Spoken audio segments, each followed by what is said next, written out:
আসসালামু আলাইকুম এভরিওয়ান, কী অবস্থা? কেমন আছেন আপনারা সবাই? আলহামদুলিল্লাহ, আমরা সবাই ভালো থাকি, এটাই রাবিল আলমিনের কাছে দোয়া। অনেক দিনের স্বপ্ন ছিল যে একটা এগ্রো ফার্ম করার।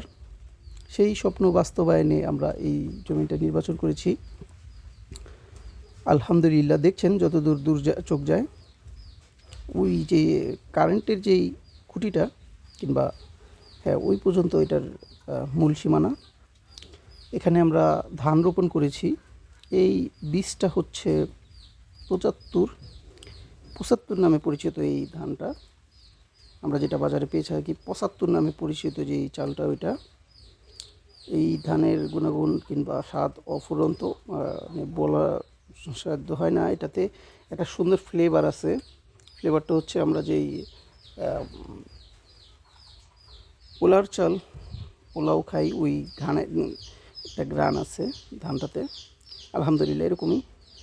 এই যে দেখছেন যে খালি পড়ে আছে, এই জায়গাটাতে কিন্তু আমরা মূল কাজ করব। মানে এখানে আমরা পেঁয়াজ রোপণ করার জন্য যেই বীজ এটাতে ফেলবো। অবশ্যই এটাতে ওষুধ দেওয়া হয়েছে যাতে ঘাসগুলো মরে যায়। দেখছেন আপনারা যে ঘাসগুলো মরতেছে। এখানে আমরা 10-12 দিনের ভিতরে এটাকে চাষ দিয়ে এটাতে আমরা পেঁয়াজের বীজ ফলাবো। অবশ্যই এখানে এটা ফলানোর পর এখান থেকে যে চারাটা আল্লাহ যদি সহায় হয়, তখন আমরা এই চারাটা আমরা এই যে দেখছেন মূল যে জমিনটা, এই জমিনে আমরা সেই চারাটা রোপণ করব। এখন যে ধানটা আছে, এই ধানটা আমরা কাটবো। পাকলে, কাটা হয়ে গেলে, কমপ্লিট হয়ে গেলে আমরা ওই চারা, পেঁয়াজের যে চারাটা, ওইটা নিয়ে আমরা এই মূল জমিনে রোপণ করব। ইনশাআল্লাহ আপনারা দেখবেন, আপডেট দিব আমি। আলহামদুলিল্লাহ, আমার মোটামুটি এখানে যতটুকু জমিন আছে আমার স্বপ্নটা পূরণ হবে, অ্যাগ্রো ফার্ম। ইনশাআল্লাহ দোয়া করেন আপনারা সবাই যাতে আমার স্বপ্ন পূরণ হয়, যদি আমি বেঁচে থাকি। অবশ্যই আপনারা দেখবেন।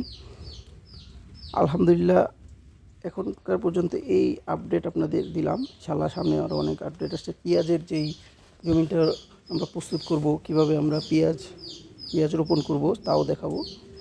এখানে আমরা ছোট পরিসরে 10-12টা গাছ শিখার জন্য লাগিয়েছিলাম, কোনো রাসায়নিক সার ছাড়া। দেখছি যে না, ফসল ভালো হচ্ছে। এখানে 10টা গাছ থেকে আমরা প্রায় 5 কেজির মতো আমরা হারভেস্ট করে ফেলেছি এই করলা কিংবা উস্তা। আলহামদুলিল্লাহ, খাচ্ছি ভালো, বেটার, খুব স্বাদ।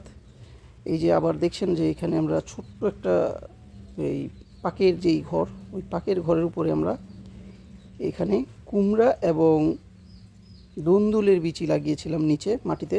সেখানে আমরা এই যে দুন্দুল খাচ্ছি, দুন্দুল প্রায় শেষের দিকে। এই যে কুমড়া, আলহামদুলিল্লাহ ভাই, কী যে স্বাদ এই দুন্দুল এবং কুমড়া। এখন আমরা পাইনি কুমড়ার যে ডোগাগুলো, আর কী যে স্বাদ তা বলা যাচ্ছে না। যদি আপনাদের খাওয়াতে পারতাম তাহলে বুঝতে পারতেন। আলহামদুলিল্লাহ, আল্লাহর অশেষ মেহেরবান। এখানে আমরা ছোট পরিসরে করেছি, চেষ্টা করছি যে করার জন্য পরে বড়সরে। এখানে যে কলা গাছ লাগিয়েছি আমরা, কলা অলরেডি 2-3 খাওয়া হয়ে গেছে। এই যে এখানে আমরা আবার লাউয়ের জন্য যেই জমিটা রেডি করেছিলাম, এই যে লাউ আমরা এখানে চাষ করেছি। এখানে এই যে লাউ গাছে উঠেছে কিন্তু লাউ ধরেনি এখনো, এটা নতুন গাছ। এই যে লাউয়ের জন্য আমরা এইটা করেছি। ইনশাআল্লাহ আলহামদুলিল্লাহ সামনে আপডেট পাবেন আপনারা যদি লাউ ধরে। সবাই ভালো থাকবেন, আলহামদুলিল্লাহ।